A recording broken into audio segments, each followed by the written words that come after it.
चलिए जय हिंद। आज के क्लास में हम लोग क्लास 9th का हिंदी का काव्य खंड जो पाठ 8 है, जिस चैप्टर का नाम है मेरा ईश्वर। क्या? मेरा ईश्वर। काव्य खंड 8 चैप्टर है, पाठ का नाम है मेरा ईश्वर, जिनका कवि है लीलाधर जगूरी। लीलाधर जगूरी। चलिए हम लोग हर चैप्टर की भांति इस चैप्टर का भी सबसे पहले लेखक का जीवनी पढ़ते हैं, क्योंकि ज़्यादातर ऑब्जेक्टिव जो है लेखक के जीवनी से ही पूछा जाता है। और आजकल ऑब्जेक्टिव जो है का टेस्ट और स्कूल में हमेशा प्रत्येक माह पर जो है टेस्ट लिया जा रहा है, तो उसमें जो है बहुत कामयाब करेगा इसका जीवनी, क्योंकि ऑब्जेक्टिव पूछता है जीवनी से ही। जैसे कहा जाएगा लीलाधर जगूरी का जन्म कब हुआ था, कहाँ हुआ था, इनका मृत्यु कब हुआ, इन्होंने कौन कौन से कार्य किए, इसलिए यह जीवनी पढ़ना जरूरी होता है। इससे ऑब्जेक्टिव तैयार होता है।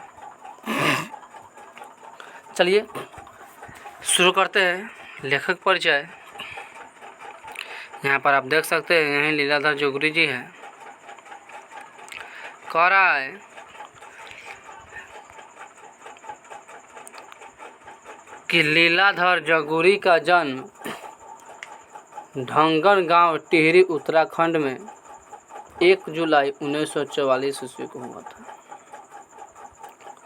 इनका जन्म जो है कब हुआ था, तो 1 जुलाई 1944 ईस्वी। कहाँ हुआ था, तो ढंगन गांव टिहरी में। 11 वर्ष की अवस्था में घर से भागकर अनेक शहरों और प्रांतों में कई प्रकार की जीविकाएं करते रहे। जब इनका 11 साल के जब इन्होंने थे, तभी जो है घर से भाग करके शहरों में जाते हैं, राज्यों में जाते हैं, वहाँ पर जीविकाएं करते हैं, यानी कि अपना जीवन यापन चलाए, काम किए। फलस्वरूप स्कूल और कॉलेज की शिक्षा में क्रमिकता का अभाव रहा। स्कूल कॉलेज में जो है हमेशा पढ़ने न जाते थे। अंततः उन्होंने हिंदी भाषा और साहित्य से एमए किया। इसी तरह करते करते उन्होंने जो है हिंदी भाषा से जो है एमए करता है। जैसे बीए में जाएगा, एमए में जाएगा, तो एक अलग विषय हो जाता है।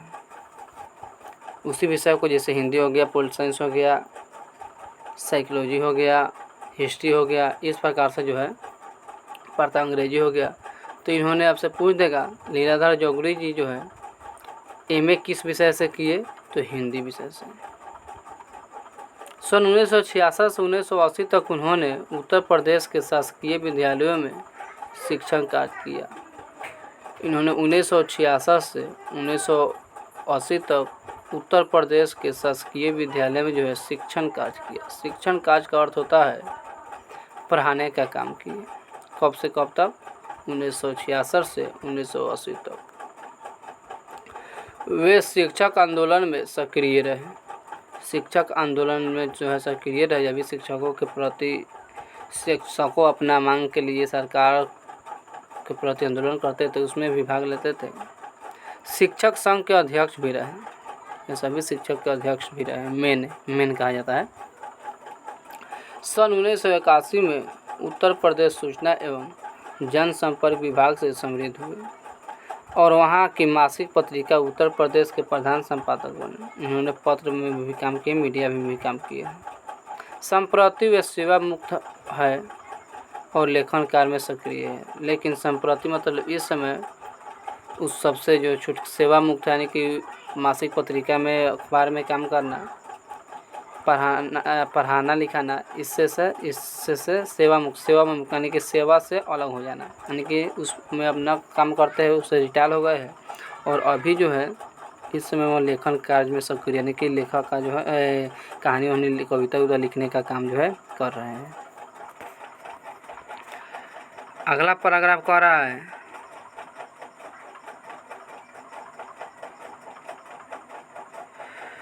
कि लीलाधर जगूरी की प्रमुख काव्य कृतियाँ। अब इनकी काव्य कृतियाँ कौन कौन से हैं? काव्य कृतियाँ मतलब इन्होंने कौन कौन से कविताएं लिखे हैं, उसके बारे में अब हम लोग जानते हैं। तो इनका पहला है शंखमुखी शिखरों पर नाटक जारी है, इस यात्रा में रात अब भी मौजूद है, बची हुई पृथ्वी, घबराए हुए सब, भय भी शक्ति देता है, अनुभव के आकाश में चांद और ईश्वर की अध्यक्षता में। यह सब इनका क्या है, काव्य कृति यानी कि कविताओं का नाम है। उन्होंने एक नाटक भी लिखा है जिस नाटक का नाम है पाँच बेटे। आपसे पूछा कि लीलाधर जौहरी का नाटक का क्या नाम है, तो पाँच बेटे। जौहरी को अनुभव के आकाश में चांद नामक और कविता संकलन पर जो 1997 में साहित्य अकादमी पुरस्कार से सम्मानित किया गया। यानी कि इनको जो है इन्होंने लीलाधर जौहरी जी जो है एक कविता लिखे थे जिस कविता का नाम था आकाश में चांद, अनुभव के आकाश में चांद। क्या नाम था, अनुभव के आकाश में चांद। इस कविता पर बहुत फेमस हुआ और 1997 में इनको जो है साहित्य अकादमी पुरस्कार से सम्मानित किया गया।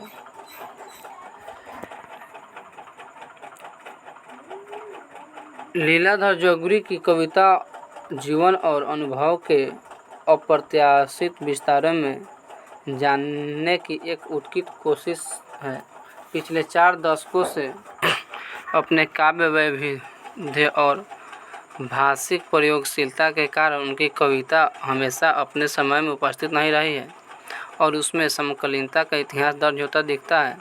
समय और समकाल, भौतिक और अधिभौतिक, प्रकृति और बाजार, मिथक और टेक्नोलॉजी, दृश्य और अदृश्य, पृथ्वी और उसमें मौजूद कीड़े तक का अस्तित्व उनकी कविता में परस्पर आते जाते रहते हैं। हस्तक्षेप करते, खलबली मचाते, उलट पुलट करते, एक विषमकारी लोग की रचना करते हैं। यानी कि इनके जो भी कविताएं लिखते हैं, कोई भी कहानियाँ लिखते हैं तो एक मिथक, एक टेक्नोलॉजी के बारे में, प्रकृति और बाज़ार के बारे में मौजूद, यानी कि बहुत एक नॉर्मल जो है शब्द लाते हैं जिसको पाठकों को पढ़ने में, विद्यार्थियों को पढ़ कर समझने में जो है किसी प्रकार का दिक्कत ना हो।